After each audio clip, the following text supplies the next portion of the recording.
First of all, I want to believe that he never said it.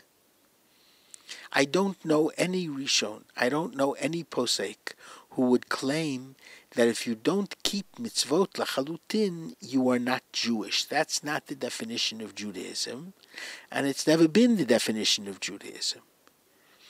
And therefore, he cannot call a Reformed Jew not a Jew. And what would he say about a non-observant Jew who considers himself to be secular? He would call him also not a Jew. And I would go a step further. And Rav Kook in our Palei Tohar speaks very, very profoundly that there are some Jews who are very much connected to the Ummah Bichlaluta, the nation Israel, and the national needs of Israel, and the needs of every Jew wherever he lives. And the soul of such a Jew may even be higher than the soul of a Jew who doesn't have such concern for every Jew wherever he may be, but keeps Torah and mitzvot 100%. And look, those who supposedly keep Torah and mitzvot 100%, it's not clear that that's so 100%. Unfortunately, we have too many examples, even most recently, about people who are supposed to be keeping orthodoxy 100%, and they either end up in jail or in trouble because their Ben Adam L'Chaveiro doesn't come near the Ben Adam L'Makom. And more than that, the way they look to be externally has nothing to do with the way they are internally. I have a notion that Olam Haba is going to be very much like a masquerade party. And people will take off their masks, the masks with which they live in this world. And all of a sudden, Elyonim yiyu tachtonim, v'tachtonim yiyu Elyonim. And those who everybody thought would be upstairs will be downstairs, and who everybody thought would be downstairs would be upstairs. It's not for us to judge, it's for God to judge. So do you think Prime Minister Netanyahu need to fire the Minister of Religions? Prime Minister Netanyahu must rethink the fact that he sold the store of religious Zionism away to the Haredim.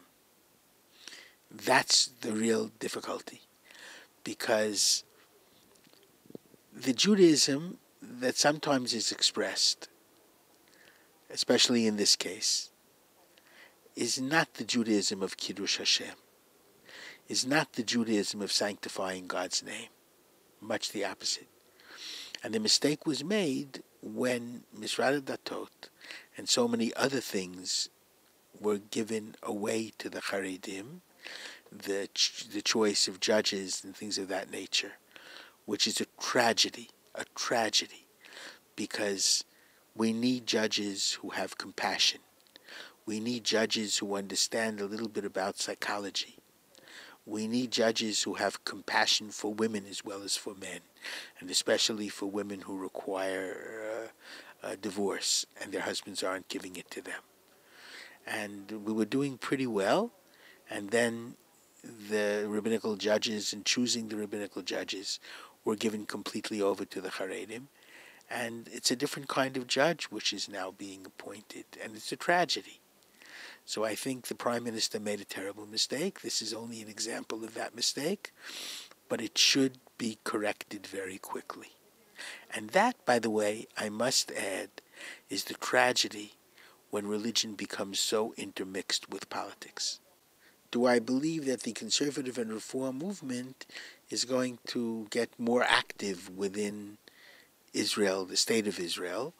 And from the question, it would seem that you would see that as being a negative thing.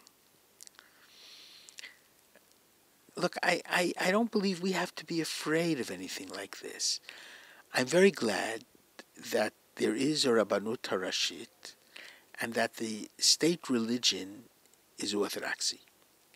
Because I think that the state religion has got to speak out for and in favor of the totality of the tradition.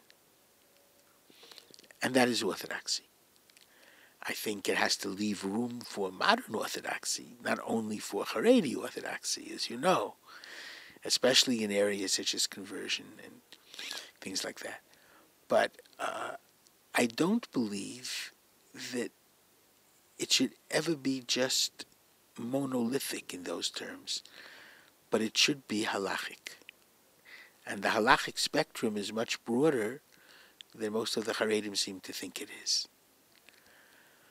So I'm glad that there is, however, an orthodoxy, which is the state religion, and it's important in terms of the kashrut which exists in public places and things like that. However, I don't believe that an individual's religious practices ought be coerced. I believe that religious coercion is an oxymoron. It's a word and its antithesis. If it's coerced, it's not religious anymore. And if people want to do different kinds of things and have different kinds of services even, I would not forbid it. I think you have to give them the right to do it. My experience in America is that the people who became closer to tradition through Reform and Conservative very, very often went further to enter into Orthodoxy. I think we also have what to learn from Conservative and Reform in terms of certain decorousness in prayer and respect for a synagogue and for prayer. I think we have to learn even from the emphasis they place on Ben Adam L'Chavero, on the laws between the human beings and their fellow.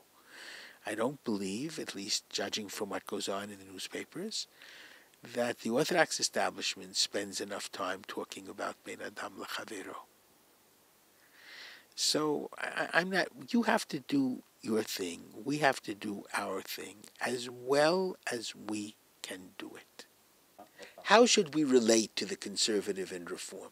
Should we embrace them, or should we chase them away? Now, I believe we have to embrace every single Jew, Ba'asher Hu Sham. That's exactly the Mishnah and Avot. Heyu mitalmidav shel Aaron. Be like the disciples of Aaron. Ohev shalom, rodef shalom. Love peace and pursue peace.